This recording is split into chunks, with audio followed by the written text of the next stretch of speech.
Good afternoon. Well, I'm going to give you a little update on my project here. Let's take a look at what I've done so far. As you can see, I've been very busy. Alright, first things first. Alright, my worst fears came true. This thing stripped right out. I had it up in here, and when the head got to turn to the extreme right, I heard a grinding sound. It almost sounded like the gears were going in here, but it wasn't. I knew it wasn't. And it smoothed this right out. So I removed this and used the black rubber hose that I got. That is why I bought the extra stuff. And put it down on the gear and clamped it down. So I cut the hose down, and in here, I hope you can see that because it's been kind of cloudy. This is the piece, a little bit of the original hose. It's only about 2 inches long, and I shoved it inside the black hose, and it was loose in there. So what I did is I took a nail and shoved it in there, a number 3 galvanized nail. I just shoved it down in there, wedged it in, so it would be like a spacer, and then put the hose clamp on and clamped it tight. So now it works very, very good. This is probably the way I should have gone in the first place. I will show you how that works afterwards. Now, a couple of things I did here. I mounted a piece of plywood here. I removed the some of the fuses that were here. I removed the fuse holder that was here, the main fuse holder. This is it right here.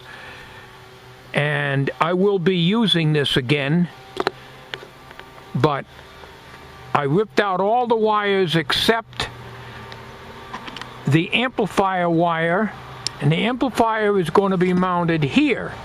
If you notice, I removed the fuses here that I said I was going to remove, put a piece of 1/4-inch plywood here, and the amplifier, after it gets hooked up, will just drop right down in there perfectly.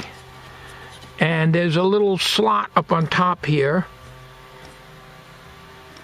where I can put a screw in there to hold it in place. And this is what I wanted to do, is to put the amp on a vertical like this. Alright, so that takes care of that.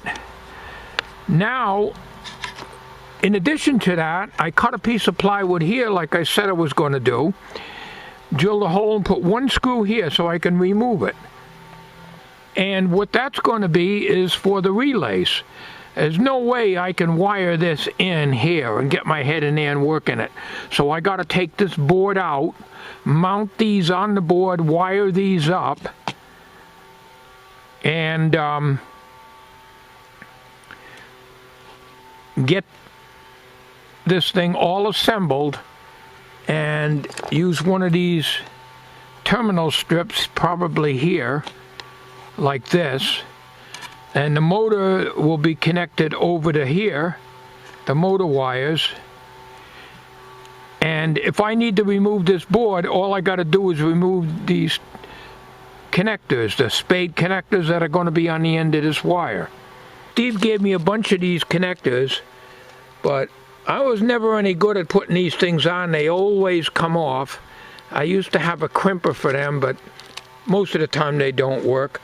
So when you put them on, I usually take my big pair of pliers here and squeeze the hell out of them and get them on. And they hold. But the best way to do it is to solder them on, but it's very difficult with these plastic things on here. But anyways, this is the main supply coming in. This is where the gel cell battery will hook, which is the cable I originally used. And it goes on to the block, and then the 12-volt takeoff is over here. So I'll have a fuse, a main fuse for the entire thing, and then fuses for the head motor and fuses for the mount trigger. Alright, here is the I motor fuse, which is a 2 amp. I left that in place.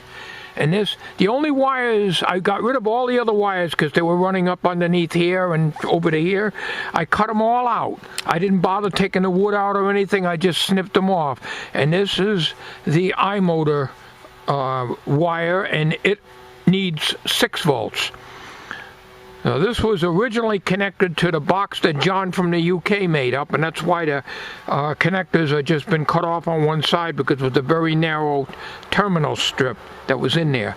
So this will be wired to the remote.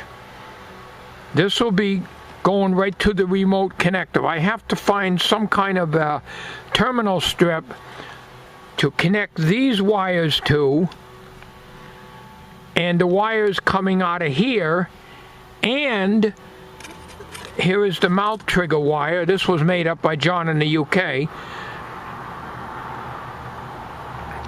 And this is got to go into a terminal strip and then fed up to the connector where the remote control is going to be plugged into.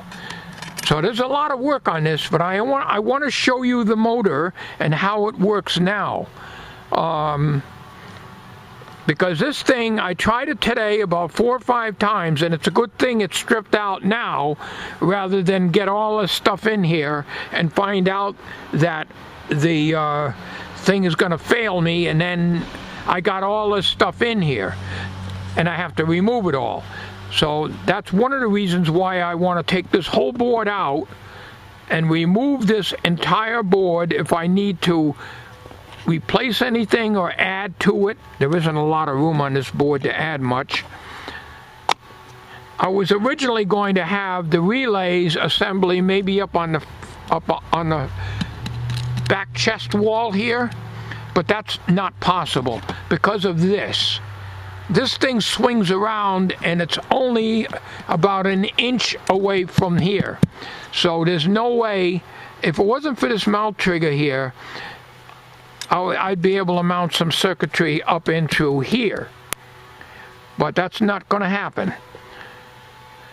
And I was going to put a shelf, and I might still do that, but the shelf can't be very much because of this thing swinging around. It's going to be out to here. And I would only make that if I need to put other circuitry in. In addition, I measured the current of this in a heavy load. What I did is I grabbed this hard and tried to stall it out. And it drew about 5.1 amps. When it's running, it's only about 2 amps. So it's really efficient. And that was on the 6-volt battery. Now, here's another thing. A couple of my viewers have suggested using a speed control, motor speed control, which I want to do. And the reason I was hesitant is because I didn't know the exact current that this thing is drawing. So I was looking at one for 40 amps, which is overkill, and the ratings on that, some people had failure problems with them. There was one that Ramham, I believe, I hope I'm pronouncing his screen name correctly, suggested getting, and that is a 15 amp motor load, and it's about $11 I think at Amazon, but they want $8 to ship it.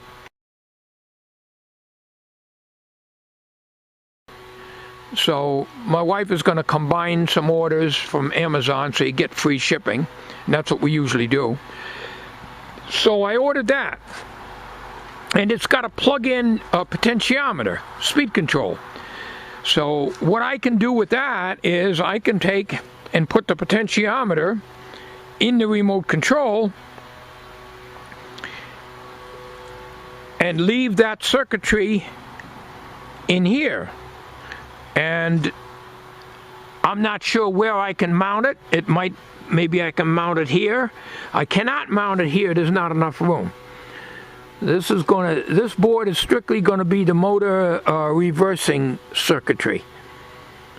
And over here will be the main fuses and the fuse for the mount trigger and the head, as well as the main fuse. So earlier today, before this thing stripped out, I was going to make this thing here, which was going to keep this PVC down on the base of the motor. But that was awkward and very cumbersome to mount this and have it solid. Well, as I was playing with this thing, making sure that it was going to be all right, the gap between the bottom of this PVC and the motor got wider, and it started rising like this, exactly what I said it was going to do. So the PVC idea is no good with a lopsided head mount. If this was a smooth bearing and it was precise, there'd be no problem. You could probably turn it with a clock motor. I'm just joking. Here is the other fuse holder that I took off the left side, and probably tomorrow I'll start out early again. I'll have to do some soldering and put some leads on here and some of that wire that Steve sent me. And one is going to be the head motor and the other one's going to be the mount trigger, just like it was on the other side, only this will be mounted on this side. So that's the way it goes, and this works really well. It's easy to remove. The way I had it before, it was a lot harder to remove. So this will enable me to get at the controls.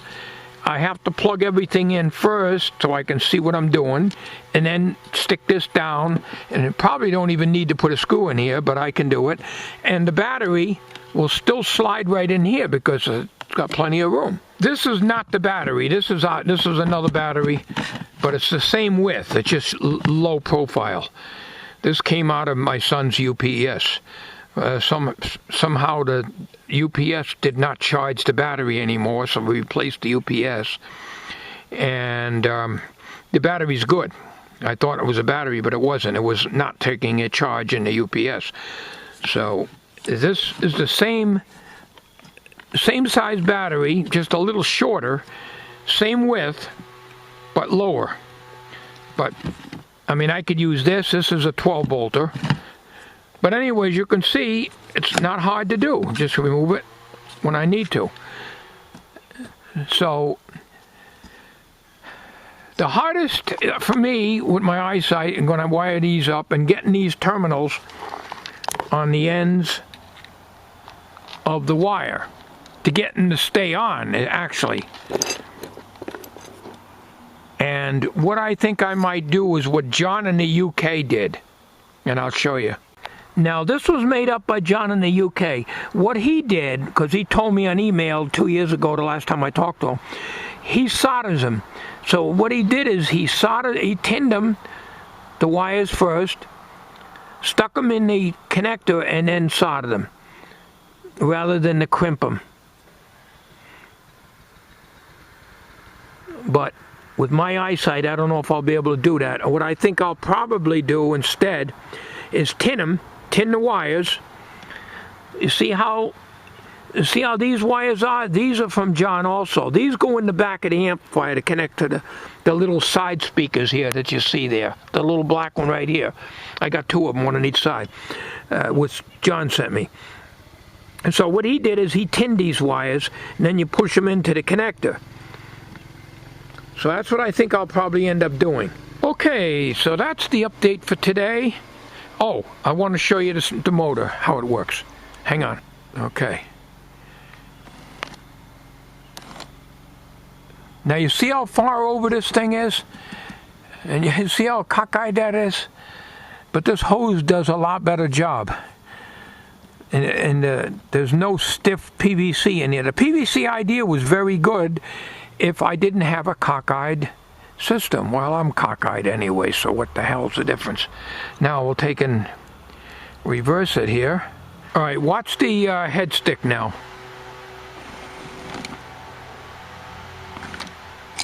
Here's where I was having the problem, right there at that extreme right there. That's a little too much to expect. It's turned right even with the shoulder, and that's where the binding action takes place. So we don't want to put any more strain on that, so we'll just bring it back the other way, and there we go. So I think this is the best way to do it. I'm sure glad that I bought the extra types of hoses. Now, this is a good hose. It's just that this system down here, because of my setup on the neck, isn't going to work. As a matter of fact, this nail and the wood dowel that I got in there is loose also, because it's starting to wear away here, back and forth motion. So I got more of this hose. I'm going to knock off for today. I'll get it done. Not saying when, but I will get it done. So thanks everybody for watching, and we'll be back on the project, and you'll be the first to know. Meanwhile, have a good day everybody, and thank you for watching.